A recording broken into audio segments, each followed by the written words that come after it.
So, hello and welcome to another episode of Cracking Roads in Northumberland. So this time around you find me on another detour off the A1.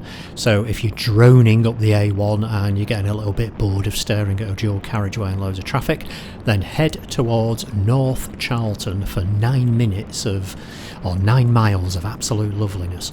So we're in North Charlton, just off the A1, not much in North Charlton.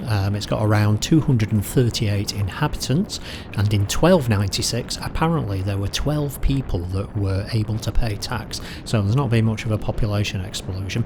Anyway, the ideal bike for this road is probably anything apart from a sports bike, because there's lots of this, there's lots of that, and there's some of this as well. So today I'm on my CRF 300 Rally, which is a cracking little bike for this, and I'm really enjoying the Rally at the moment.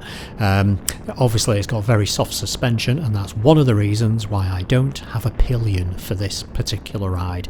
So even the gossamer lightweight nature of the lovely Susie Perry on the back would probably make the rear shock coil bound and the headlight would be pointing upwards. Anyway, one of the really nice things about this particular road is that even in the space of 9 or 10 miles you go through a completely different set of scenery, from kind of pastures and fields to moorlands to woods and trees. And as you can see though, it is rather windy, so we are climbing up to one of the highest points in the Chillingham Hills. But it's really, really nice. As you can see, lots and lots of lovely gravel. So I think if you did come on a sports bike on this road, you'd probably want to come and try and find me and have a strong word with me and maybe point your finger at me, because I don't think you'd get out of first gear really, to be honest. And on the CRF I think I probably stayed in third and fourth gear most of the time. Right, just need to open this particular gate, and as you can see, another reason for not having a sports bike is because of our sheep friends here, who, as we all know, do tend to leave little surprises on the road. Anyway, we're now coming up to a slightly sinister radio tower, which always reminds me of Doctor Who, to be honest, and it always reminds me of an episode of Doctor Who with sea devils in it. Now, I was never a big fan of the sea devils. I always thought they looked a little bit stupid, really, and you could always tell it was like a bloke in a rubber suit. I mean, what do you expect from half man, half haddock? So not really that terrifying, really, are they? I mean, come on. I think the monsters that really scared me though were the Cybermen.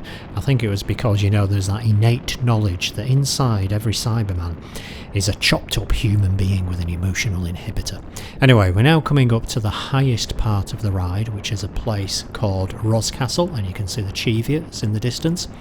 Now, Roscastle isn't an actual castle, but what it is, at the top of this hill there is or rather it's the site of a 3,000-year-old hill fort, and from the top of the hill you get fabulous 360 degree views of Northumberland, and apparently you can also see 7 castles.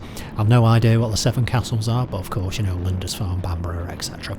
So we're now descending, and as you can see the scenery has changed again, so it's all ferns and woods and trees, and it's really lush and lovely, and it's really steep, and there's still lots of gravel.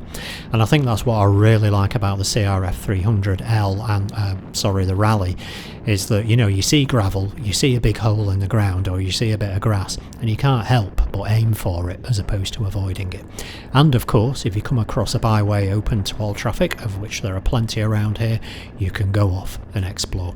Anyway, we're now coming to the end of this particular ride, so to get back to the A1, just swing a right towards Chatham, and as you can see from the map, there's actually quite a nice little circular route that you can do, and it is well worth doing.